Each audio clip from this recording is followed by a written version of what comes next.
Welcome to episode 24 of the Various and Sundry podcast. I am your host, Matt Harmon, joined in studio by my good friend, John Sloat. Doc, what's going on?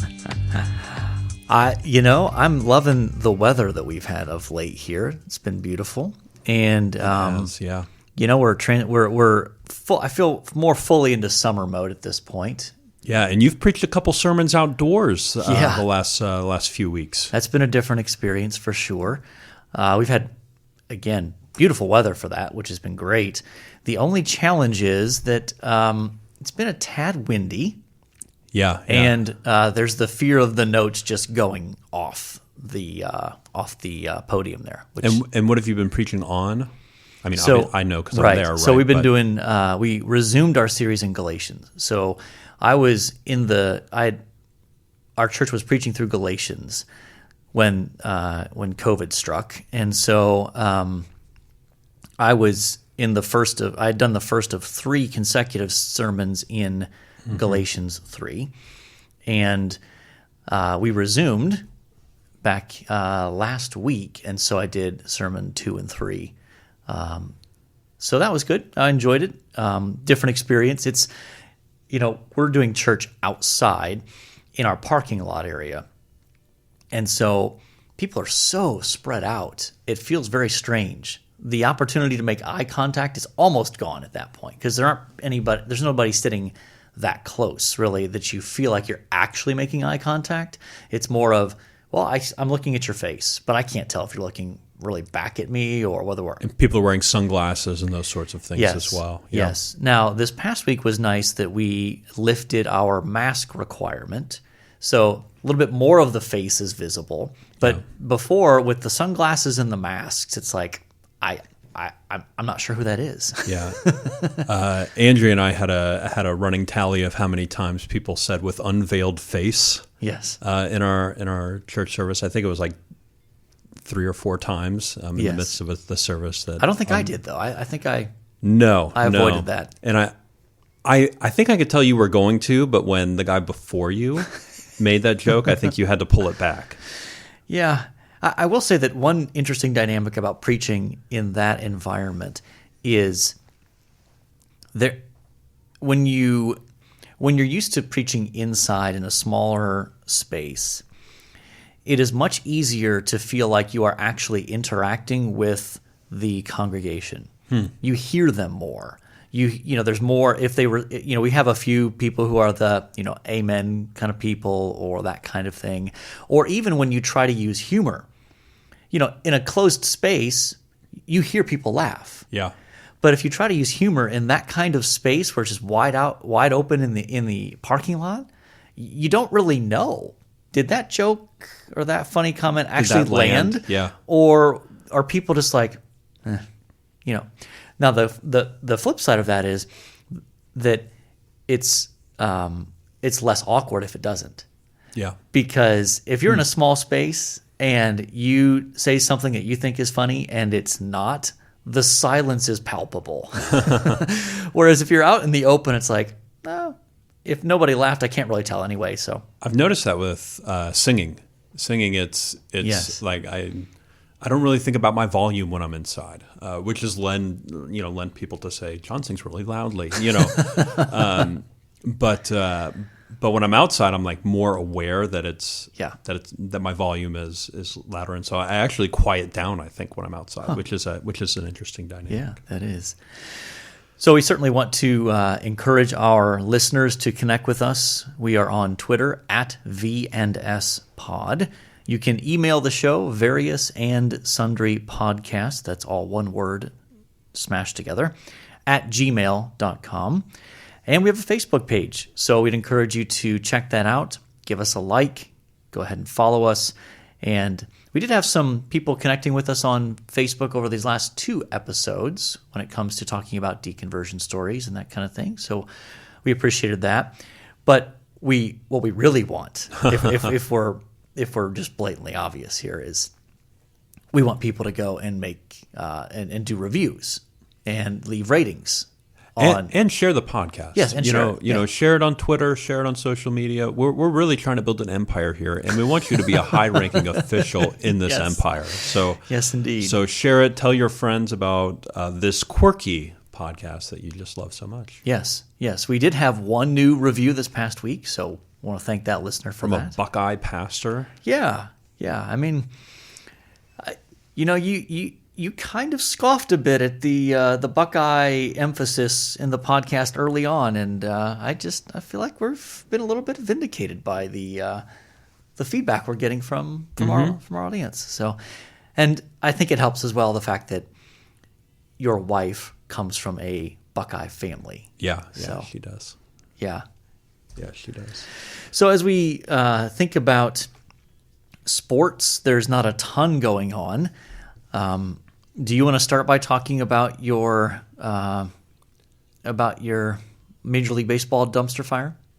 Yeah, I don't know. I don't know what there is to say. Last week the commissioner came out and goes, "I'm confident we're going to have a season." Well, yesterday he came out and goes, "I don't know." And then the players' union scoffed at that, saying this is just a tactic and PR world, and so they are fighting one another intensely, and no one's coming out of this looking good. No. I don't think the owners are coming out of this looking particularly good. I don't think the players are coming out of this looking particularly good. And what's going to suffer is viewership, particularly if they don't have a season when they have such an opportunity to really capture the American viewers. They are absolutely flushing down the toilet a golden opportunity because as they were sort of initially projecting, the earliest reports were, we're going to relaunch July 4th. That's what kind of the hope was, the plan was.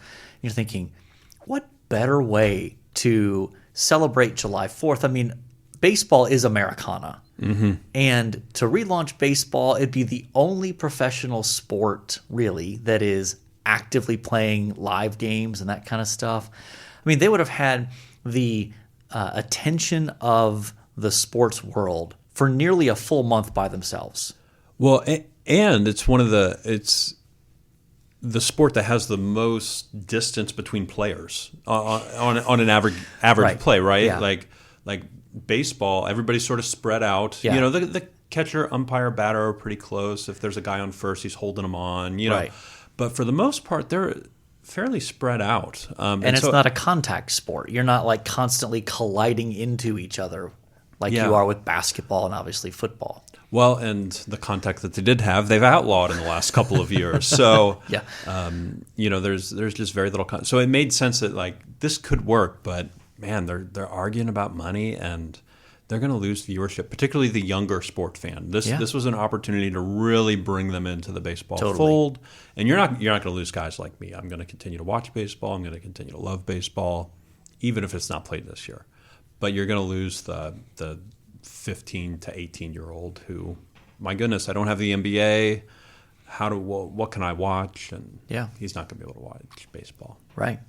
So that's very disappointing. Also, the NBA had announced we're going to relaunch July 30th or 31st. And it looked like they kind of had a plan in place, and they announced it, and the owners approved it. Yeah. And then suddenly you started to hear whispers of players saying, I don't think I'm interested in being in a bubble for 3 months. Yeah, which makes you think, did the commissioner or the owners talk to players about the plan to be in Orlando for the duration of the season and the playoffs? Yeah, I don't know. It seems strange that was not addressed on the front end before they made the big announcement, this is what we're doing. And now it's, actually, we've got players who are like, I don't want any part of that. I'm not sure I want to be a part of that. I've even heard reporters saying, I don't want to be a part of that. I don't want to go live in this bubble for X amount of time and be there. Although I have heard the broadcast themselves will happen in studio, right? Which is fascinating. Which I don't know if you've ever watched NBA TV and watched one of those games where they have these four former players break down the game as it's happening in the studio. Yeah, it's pretty interesting. Yeah, though you do wonder, part of what makes, I don't want to say basketball in part, and not unique, but part of what makes the announcing such a part of the game is when the announcers can themselves feed off the energy and the vibe in the building, right? And you just can't replicate that from a studio. Like you hear crowd noise, right? But will there be crowd noise? Right, exactly. Well, there were reports of them, talking about, do we make artificial crowd noise to sort of fill in the background? Yeah, pump it in. I don't know. That'll be something to keep an eye on. But one last thing on the sports front, there was another 30 for 30 this past week. The last of a series that ESPN had announced that we were going to crank out to kind of fill the void, and this one was called Long Gone Summer, on the home run race in baseball in 1998 between Mark McGwire and Sammy Sosa. And I remember this very clearly. Like, I remember this happening. Yeah. The Bulls stuff I don't remember quite as much. Mm-hmm. Lance Armstrong is, I don't pay attention to cycling quite as much. I knew what was going on in those instances. Sure. But this I paid attention to. This I was following. Yeah. Yeah, it was. I do remember that season myself. And then in watching the 30 for 30, it was all right. Nothing spectacular.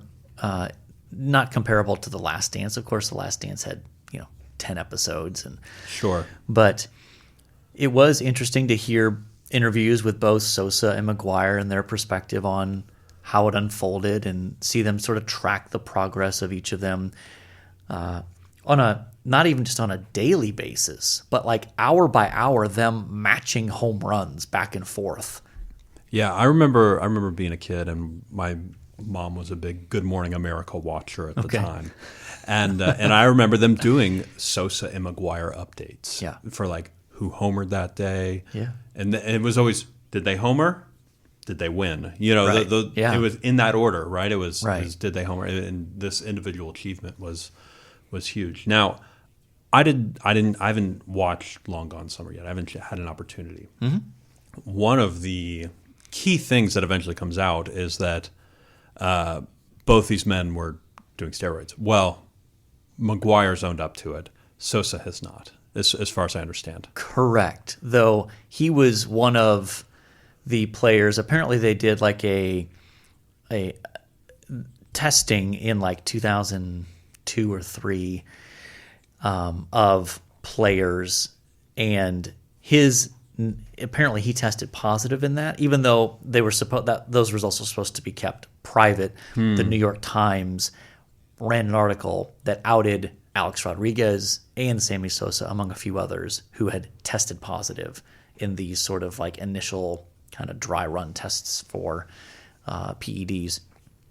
But Sammy doesn't really own up to the use of that. The closest he gets in the 30 for 30 is to say, basically, well, kind of everyone was doing it, and why am I being singled out? But doesn't come out and say, yeah, I totally used it.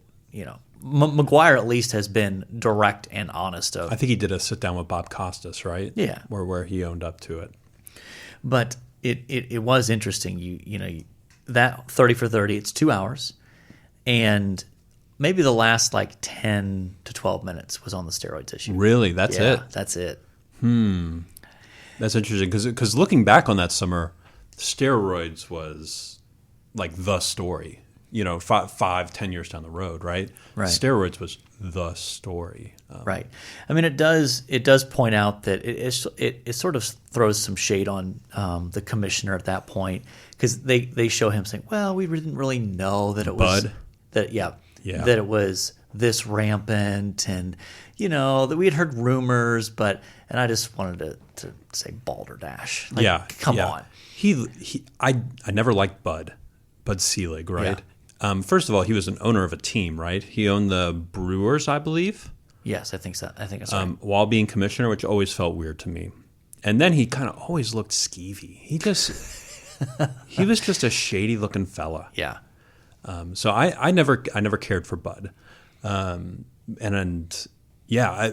Now, on the steroid front, I imagine that if you went to McGuire and Sosa and said, hey, we're going to do a 30 for 30 on this summer and how steroids were the real story, yeah, they wouldn't sit down for that interview. So Right. so I can understand in part why they didn't really go there. Yes. Yeah. It just seems so disingenuous, though, for the commissioner to say, well, we didn't really know. All you saw was a revival of baseball because the strike-shortened season of '94 had totally wrecked fan perception of baseball. Mm-hmm. And now here it is 4 years later, and finally you've got people coming back to the game and thinking, this is amazing. And these home runs are just monstrous shots, and they're breaking the record with 3-4 weeks left in the regular season. Yeah.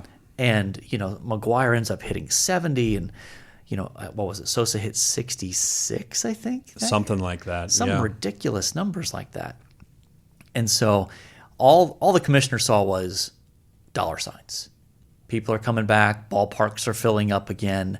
TV ratings are going through the roof ESPN was breaking into, whatever game they had, right? They had, random game between, say, the Tigers and the Indians, okay? They're breaking into the middle of the third inning. Okay, Sammy Sosa's first at bat for the night. And then they come back, and 15 minutes later, Mark McGuire's at the plate. We're cutting away from this, Indians-Tigers game to go to watch their at-bats. That's incredible. Yeah. It was just crazy. Yeah. Did they talk at all about bonds and just at the very end in connection with steroids and in connection with him breaking McGuire's single season record? Yeah, because I remember Bonds was, I think, a better hitter than either of them. Yes, and I think after seeing what they did, he kind of went, "Let me show you what I can do." Yeah, sure. And started using, and I mean, just obliterated their records. Yeah. I think he hit over 70, Yeah. So we need to move on to our main topic for the day. And so, John, what are we talking about today?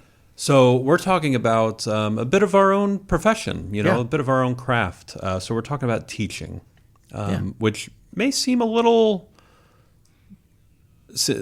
less serious maybe than what we talked about last week with deconversion, but I think it's something near and dear to our hearts, something that we love to do, and so we just want to talk about it a little bit. So Matt, do you want to break down for us how you got into I was going to give you an teaching? opportunity to explain the genesis of this topic. The genesis of this topic. Yeah, why are we talking about this on the pod today? So you and I were texting, what was that, Sunday? Yeah, that's the typical Sunday text. What are we going to talk about this what week? are we going to talk about? And I was out back watering grass, I believe, as it's a good chunk of my life right now. And Andrea and I are sitting back there. I was like, Andrea, what should we talk about in the podcast? She goes, teaching. I was like, oh, that's a good idea. And so we have Andrea to thank for the topic of our podcast this week. Yeah, so and as we discussed that, we thought, that is something that's important to us. And even if you're not a teacher yourself, all of us have sat under teaching, right? Sure. We've experienced teaching, whether it's in sort of formal schooling, whether it's in the church or just in other contexts. And so, or frankly, on YouTube, right? I mean, we all go to YouTube to try to figure out how to do things, and those are you're if you're not, you're lying or you're missing out, because you can learn so much. Sure. So, we're going to start maybe just kind of talking about how each of us got into teaching. Is that where we want to go? Yeah, sure. So when you went to Ohio University as a whippersnapper, with his sports broadcasting major, did you think you would one day be a professor at a university? No, I did not. Not initially, at least. So I'll tell the story briefly because there's a lot of moving parts. But during my sophomore year there, I had become more and more involved in crew and began to have some opportunities to lead a small group Bible study and get to know some of the leaders a little bit better.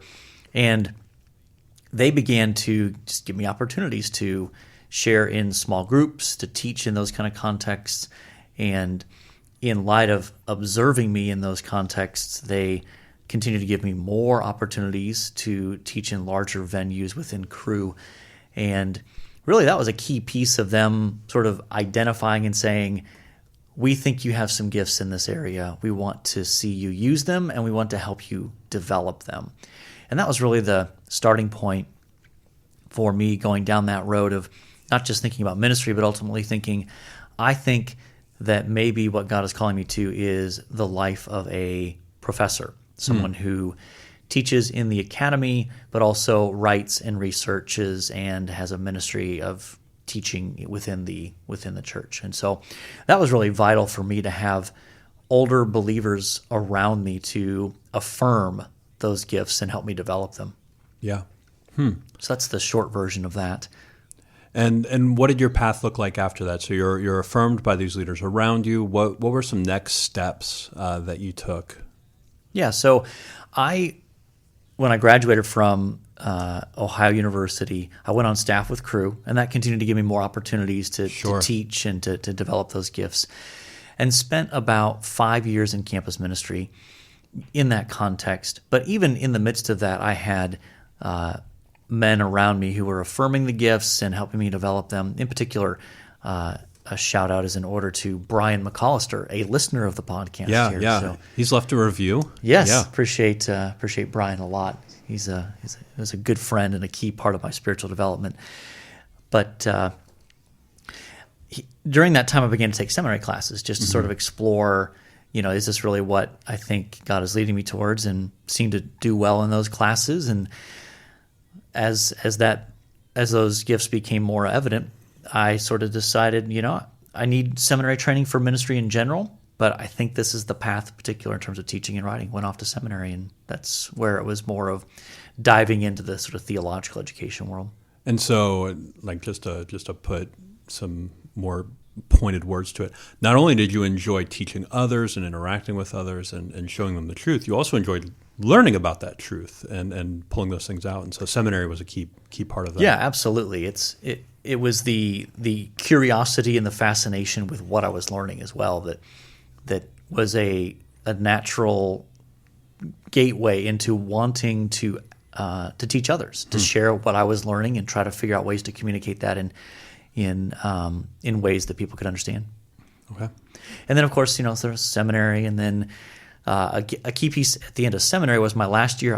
I got the opportunity to teach beginning Greek as a master's student. So at Trinity, yeah, which was a fabulous experience. Talk about stretching. Talk about challenging. You know that well. Yeah, and developing. That was just a huge piece of that, and then going on to do PhD work and getting more opportunities in the classroom, observing and teaching as well. I got to teach a class alongside Doug Moo at Wheaton as part of the program. Oh, cool. And then got to teach an undergrad Bible class while I was at Wheaton.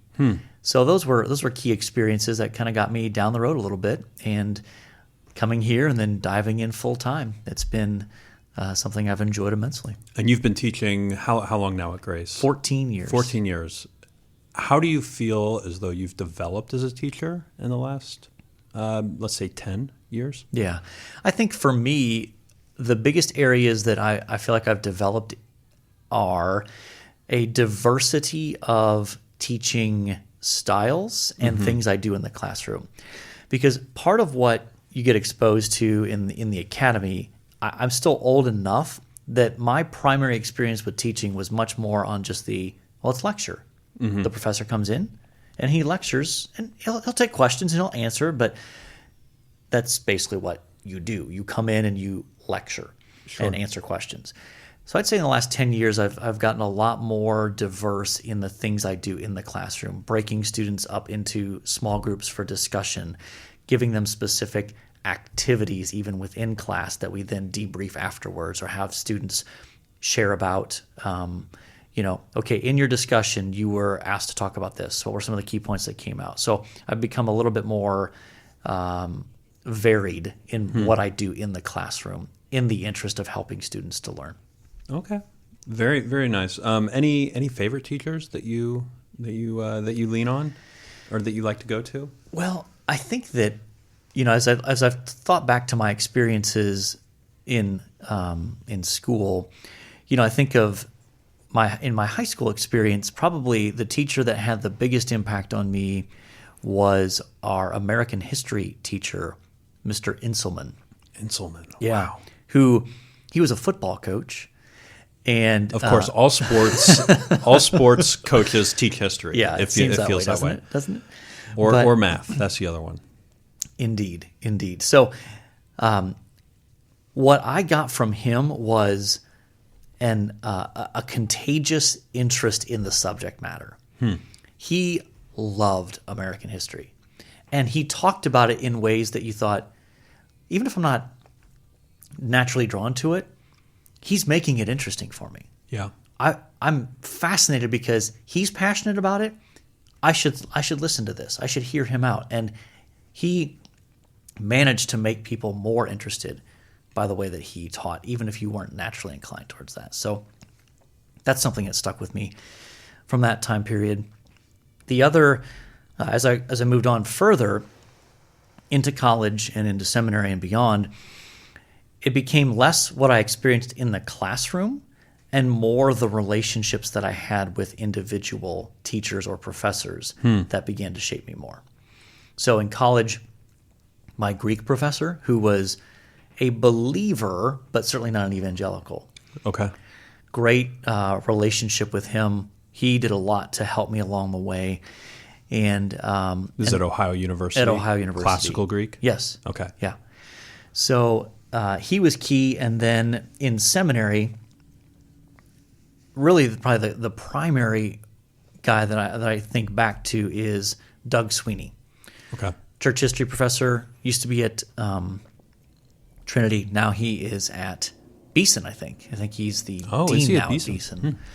But he took a great interest in me, built good relationships with me, and so that was key. And then, of course, the whole PhD program is largely built on those relationships of working with your mentor, which mine was Doug Moo, and then but also getting to know other professors in the program there, Greg Beal and others who showed personal interest in me and took me aside and developed me in how I think and how I teach and that kind of thing. So those were great experiences. But what about you? I mean, how did you kind of make your way into the world of teaching? Yeah, I think I would say similarly, but earlier, probably more high school. I think I was identified by a youth pastor I had, pastors I had at my church who saw some leadership ability as well as the high school I went to. They saw some ability to teach and to lead, particularly. So they encouraged that. And I didn't always know what that looked like. I didn't always know that I was doing it right, but I was trying my hand, Yeah. And then I would say, getting to college and kind of taking the first year to figure out who I was and what I'm doing on this campus. Yeah. I didn't know anybody coming to Grace, not a soul. But getting involved in a church and again being reaffirmed by the pastoral team there and the people there, and encouraged to lead and to do some teaching. And during that time, when I was in college and even through seminary, getting together with the youth pastor there, Tim Clothier, if you remember Tim, he's a student here. We would get together weekly and talk about different things, teaching, all these things, and it led to this time. I think it was when I was in seminary where I was teaching once a week, which was a brand new experience. I'd done one-offs here and there, but teaching every week is like a whole new world. It is, absolutely. And experience some real wins there as well as some real failures and and just getting the opportunity to try. You don't know until you're able to do a little bit. And I was so grateful for those experiences at that church. Yeah. What about any favorite teachers that kind of stood out, whether it was in your sort of, elementary, junior high, high school experience, whether it's in the church, whether it's in college or seminary, just... Yeah. I would say I always went to small schools, so the personal relationships were always big. So I also had a history teacher, Mr. Oliver, who was a huge baseball fan. And because he made such little money at the school we worked at, he also worked at PNC Park in Pittsburgh. And so he scheduled his day so that he would leave at like 5th or 6th period every day. And he would drive down to the stadium and work. He was basically an attendant. Nice. And so I would go see him in the stadium when I would go to games. But we would spend a ton of time just talking baseball and different things, and that made me more interested in his subject matter and those different things. But I've always loved studying the Bible, studying theology and different things like that. So I always had a good connection with those teachers as well, and was always very curious about those things. Getting into college and into seminary, I would say I was always I would say up until one class in college, under the assumption that the teacher is to come in, is to teach me. My job is to understand everything he says and then regurgitate a little bit. I had, oh goodness, I'm blanking on his name, Ed DeZago, who encouraged us to, no, I want you to write a paper about this, and I'm not going to tell you what it is before you write. And so that was a little bit brand new to me. That was my junior year of college. And that class, as we were working through the book of Galatians, was really formative for me and made me want to go to seminary. And so, one of my favorite teachers in seminary was you, Doc Harmon, and just getting me to think about new ways about Scripture and encouraging me to be curious and to think through and to, frankly, try my hand at big projects that I don't think I had any business being a part of, and trying those things. And then, I would say just my desire for curiosity drove me to teaching a little bit. And so got to teach a couple college classes while I was in seminary, some freshman Bible classes, just not full classes, but just dropping in and teaching a class period here and there. And then eventually leading to full classes once a few years later. Nice. So let's talk a little bit about, and we've maybe hit on this a little bit, but what do we most enjoy about teaching, and what do we least enjoy about teaching? Yeah, I really enjoy trying to get my students to be curious about the subject matter that we're dealing with. If it's a common freshman Bible class, which I end up teaching a lot of, trying to flip switches for them and get them thinking about the Bible, Scripture, in a new way that they haven't thought about it before, and so have seen some pretty cool moments in classes where that happens. So I really, really enjoy that, and I imagine you enjoy the same. Yeah, absolutely. I think those kind of aha moments are so rewarding, and if we're trying to help students grow in their understanding, and this is kind of specific to teaching Scripture, but there's that seeing that spark of interest created as well, right? That someone who's like, I don't know, to wow, this is fascinating. I want to learn more. There's so much more there. So that's definitely one of those best parts about teaching. And if we broaden it out, it's the relationship you form with students. Yeah. That as you get to know them in the classroom, and then that extends beyond the classroom. That I think I've said to numerous people, one of the things that I did not fully anticipate going into being a professor was that many of my best friends would be former students. People that I had in the classroom and had that sort of professor-student relationship and got to know them outside the classroom and built relationships with them. And now I think about who are my best friends, and most of them are former students. Yeah. And that's a cool feature that I didn't see on the front end of that being true, but absolutely love that. Yeah. I'd also say one of the benefits, and one of the benefits of teaching is it forces you to land somewhere. If I don't have to say something about a topic, I prefer not to. But the minute I have to teach on something, it forces me to come down somewhere, whether that's on a passage of scripture or a cultural topic. I have to come down somewhere. Right. And so it forces me to think through and then to communicate that clearly as to why I'm doing it. I think that's a huge benefit of teaching. It is. But in addition to that, I would say that part of the joy of teaching is teaching people how to think, to even how to think through difficult topics or difficult subjects. So, and I know you do this. That's not a correction or anything, but it's the understanding that teaching, there's a body of knowledge that we need to communicate, and especially when it comes to Scripture, this is what's biblical and this is what's not. There's absolutely parameters and orthodoxy there, to be sure. But there's also we want to help you understand how to think biblically and theologically about something, how to have a framework for approaching things, not just here's content, memorize it, spit it back at us, and then go on. Sure. And that happens, I think, in all learning, right? How to think through something. You don't just communicate your subject matter, you also communicate how to think about your subject matter and how to think broadly about difficult topics. And I would add that one of the, you hear people say that you don't really know something until you're able to teach it, right? And so we've all had, areas where we're like, oh, I think I understand that.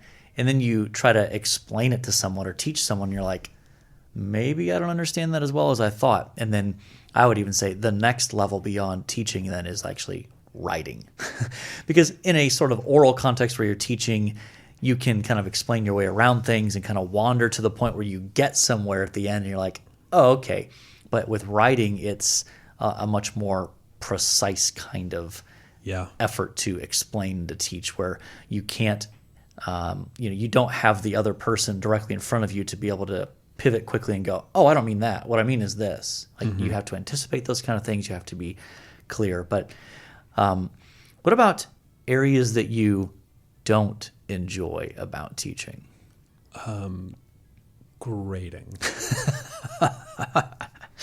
Yeah, amen to that. I have a friend who who's a professor at another institution, who likes to say, I teach for free. They pay me to grade. Yeah.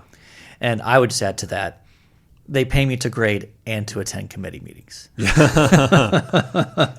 Depends on the committee. That's true. That's true. If you get on a really good committee, yeah, that's they don't pay for that. No. But so, well, as a sort of landing spot here, I thought it would be helpful for us to think about, kind of try to crystallize a few things in terms of what is it that makes a good teacher? Like, how do we spot good teachers? How do we work towards becoming better teachers, those of us who have that opportunity? So anything that stands out to you in terms of, as you think about, what are the marks of a good teacher? Yeah, I always think a good teacher is somebody who's constantly learning, right? Good. And what I mean by that is they're constantly thinking about their subject matter, constantly reading about their subject matter. I don't really subscribe to a teacher who, I don't really enjoy reading, or I kind of have everything figured out about this. I don't really need red flags, right? Major. So that, and related to that, I think, is a general curiosity as well. Curiosity implies more than just learning, but an excitement for it, right? There's a discovery element there, and I think that's the mark of a good teacher. And then I'd also say, do they have interests and curiosities beyond their subject matter? Yeah. You want somebody that's both interested in the subject matter, but let me read about this other subject and learn about that. And I think that's a good indicator. And people like that tend to bring in those things into their subject matter. Yeah. So that they start to integrate more. So they're not just, I'm interested in this narrow subject, but it becomes a more holistic way of life that you help the student think about whatever content you're talking about in relationship to the larger world of knowledge, the larger experiences we have in our culture, those kinds of things. Yeah. How about yourself? What do you look for in a good teacher? Well, you touched on several of them. I think I think that you need to have at some level a love for students. Like if you just are fascinated with the content but don't really like people, that's going to come across.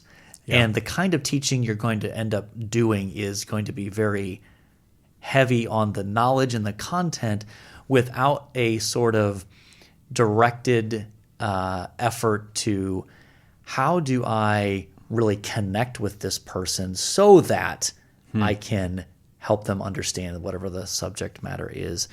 And that it goes beyond that you have a love for students that goes beyond just, well, I'm concerned about you making sure that you get the content you need and you can, write a good paper, pass the exams, and that you're competent in the field.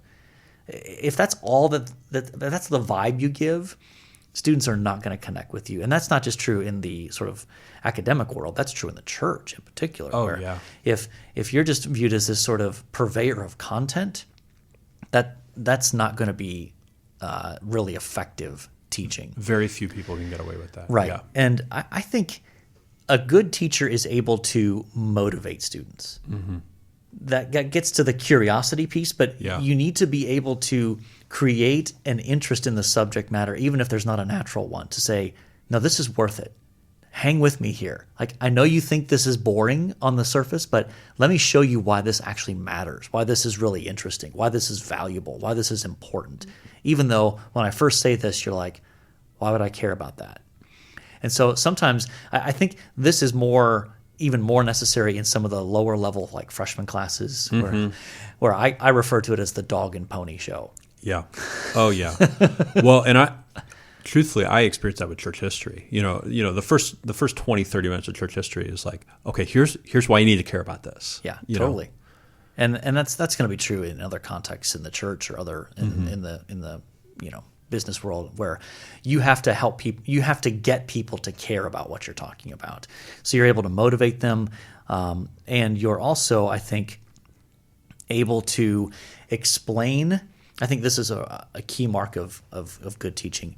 The ability to explain difficult or complex issues or ideas in simple ways that a broad range of people can understand. Yeah. And this is one of the things that we try to hammer away with at our seminary students, right? Don't you dare walk into that pulpit or into that Sunday school classroom and just start throwing around $5 theology words that you never explain and just sort of show off your knowledge. Like, ooh, let me talk to you about propitiation. And you start talking about all these like big theological words, and people are like, what does that even mean? Why are you using that? Or in the Greek, this means. The Greek. Yeah. That sort of thing. That the ability to take complex, challenging topics or ideas and breaking them down into understandable bits and pieces is, I think, a mark of good teaching. Yeah, absolutely. But there's a lot here. Let me add one other thing. Okay. Mentoring. Mentoring is a big piece, I think. Now, that looks different in different contexts, and we kind of hinted at this in our own personal narratives of our journeys, but this is one of the things that I really think we strive to do well here at Grace in our programs. Yeah, and I think we do. I think we actually do a pretty good job of it. I think so too. So every seminary student is connected with a faculty member who is, and they're part of their mentoring group. Yep. And even in our 5-year MDiv program, where students can get both their bachelor's and a master's of divinity in 5 years, which is an incredible time and money saver compared to a typical 7 to 8. Yeah. We do mentoring throughout all of that as well. Yes. And even trying to challenge them in thinking in areas of ways that aren't normal parts of a seminary curriculum. Yeah. Like faith and work, even a little economics, sure. as it is defined, and so yeah, we do that, and I think we do the mentoring piece quite well. Yeah, I think that's one of our distinctives here at Grace, and so I think that those mentoring relationships are, I mean, when I think about who my close friends are, the former students who became close friends, all of them came out of the mentor group. All of them came out of my mentor group who passed through there, were in there for several years at a time. I think, those are the guys that I became very good friends with. Yeah, yeah. Well, we are in danger of we breaking records for length of episode here, so we better move on to our athlete for the week. Yeah, number 24. 24. So we're baseball heavy, but we have let's just tick them off real quick. Yep. Ken Griffey Jr. Wore 24. Yep. Willie Mays wore 24. Mm-hmm. Ricky Henderson. Yeah. Who always spoke in a third person. Kobe Bryant, who we've already chosen for number 8, but we wanted to mention that he also wore 24. Yep, correct. Rick Barry, Golden State Warriors? I believe so. And the Nets, I think, at some point. Nets. Famous for the underhand free throw. Yeah. The two-hand underhand free throw. I think he had a fairly good... He was way over 90% in terms of percentage. And people won't go that way because of pride. Yeah, totally. Totally. And then do you want to do our Ohio State nod? Yeah, so it's interesting that last week, I think it was last week, we mentioned Ron Springs was a defensive back, a running back in the late 70s. Well, this week, number 24, his son Sean Springs, who was a terrific defensive back, terrific cornerback in the mid-90s, and went on to have a good NFL career. And then a more recent defensive back for Ohio State, Malik Hooker, played safety for Ohio State and now plays for the Colts. I was about to say, he's in the pros, yeah. And he had basically one breakout year where he, I think, had 3 or maybe 4 pick sixes in a season. Wow. Which that's just crazy numbers. Yeah. So that's Ed Reed-like. Yeah, exactly. But so who do you want to go with here? I think I'm willing to defer away from the Ohio State players this week. So, and we've eliminated Kobe because we've already used him. Right. So we're down to Rick and the 3 baseball players. Yeah, I feel like we should go baseball. Okay. Since we're not getting any baseball this year, we might as well pick one. Goodness, I like all 3 of these guys. I never saw Willie Mays play. Yeah, that's before my time as well. I think we eliminate Willie, okay, even though he's historically great. Yes. I saw Ken Griffey, and who had a great early part of his career, but a rough late part with injuries. Yeah. But is clean, as far as we know. As far as we know, in the steroid era. And he was arguably the smoothest baseball player I've ever seen. Like, he was a great athlete and just fluid. His swing was nice, and I mean, he was the classic 5-tool player. He could literally do everything all. Compared to some of these other players who were more 1 or 2 dimensional. He could run, throw. I mean, he played defense great. He had speed. He hit for power. He hit for average. He was terrific. Yeah, and then Ricky Henderson, who talks about himself in the third person all the time, would be on the bases talking about himself in the third person, and would, I think, Ricky's going to steal this base. Yeah, Ricky's going to steal second, and that's what he was known for, stealing bases, right? So I'm really good with either of them. I think I maybe lean a little bit Ken Griffey. I do too. Okay, let's go with him. Yeah, Ken Griffey Jr. Ended his career with the Cincinnati Reds. Yes, started with the Mariners. Mariners, yeah, where he played with Alex Rodriguez. Yes. And Alex Cora played second base for that team, who went on to manage the Red Sox and just got fired for cheating. One thing we liked. Yeah, it was quite the sneeze. I don't know if they heard that. I don't know if that came through, but that was a remarkable sneeze from one of our coworkers. Why don't you go with one thing you like since you have it down there? Yeah. I planted a tree this week. Nice. Saving the earth, Arbor Day. Yeah. You know, my philosophy is the world is coming to an end. I'm going to plant a tree. Okay. And so I planted a tree in our backyard. It is an autumn blaze maple. So I think it's a blend between like a red maple and a silver maple. It's supposed to eventually grow to a height of about 40 feet and be about 30 to 35 feet wide. Now, question: will it produce syrup? Is it one of those trees?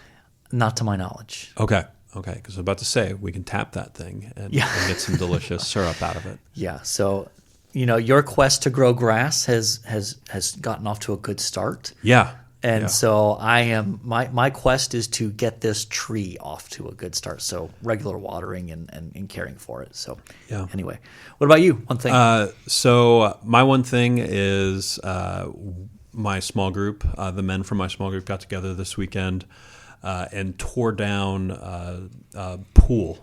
So one of the women in our small group has an above ground pool that was leaking. She wanted to get rid of it.